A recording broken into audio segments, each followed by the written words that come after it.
Rio Grande's last race. Banjo, Paterson, Andrew, Barton. Now this was what McPherson told while waiting in the stand. A reckless rider, overbold, the only man with hands to hold the rushing Rio Grande. He said, "Quo. This day I bid goodbye to bit and bridle rein, to ditches deep and fences high, for I have dreamed a dream, and I shall never ride again. Quo. I dreamt last night I rode this race that I today must ride, and can't ring down to take my place. I saw full many an old friend's face come stealing to my side. Quo. Dead men on horses long since dead, they clustered on the track. The champions of the days long fled, they move around with noiseless tread, bay, chestnut, brown, and black. Quo. And one man on a big gray steed rode up and waved his hand. Said he, "We help a friend in need, and we have come to give a lead to you and Rio Grande. Quo. For you must give the field the slip, so never draw the rein, but keep him moving with a whip, and if he falter, set your lip and rouse him up again. Quo. But when you reach the big stone wall, put down your bridle hand and let him sail, he cannot fall, but don't you interfere at all. You trust old Rio Grande." Quo. We started, and in front we showed, the big horse running free, right fearlessly and game he strode, and by my side those dead men rode whom no one else could see. Quo.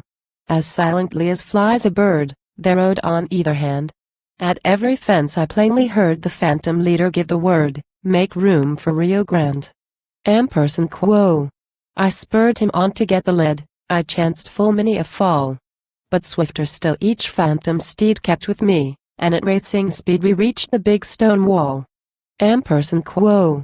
And there the phantoms on each side drew in and blocked his leap. "Make room! Make room!" I loudly cried, but right in front they seemed to ride. I cursed them in my sleep. Quo.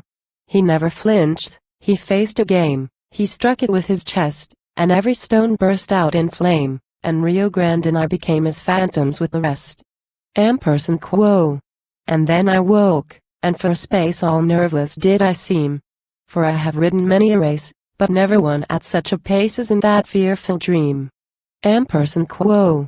And I am sure as man can be that out upon the track, those phantoms that men cannot see are waiting now to ride with me, and I shall not come back. Quo. For I must ride the dead men's race, and follow their command. 'Twere worse than death, the foul disgrace if I should fear to take my place today on Rio Grande. Quo. He mounted, and a jest he threw, with never sign of gloom. But all who heard the story knew that Jack McPherson, brave and true, was going to his doom. They started, and the big black steed came flashing past the stand. All single-handed in the lead he strode along at racing speed, the mighty Rio Grande. But on his ribs the whalebone stung, a madness, sure, it seemed, and soon it rose on every tongue that Jack McPherson rode among the creatures he had dreamed. He looked to left and looked to right, as though men rode beside. And Rio Grande, with foam flecks white, raced at his jumps in headlong flight and cleared them in his stride. But when they reached the big stone wall, down went the bridle hand, and loud we heard McPherson call, Quo. Make room, or half the field will fall. Make room for Rio Grande. Quo. Quo. He's down. He's down. Quo. And horse and man lay quiet side by side. No need the pallid face to scan, we knew with Rio Grande he ran the race the dead men ride.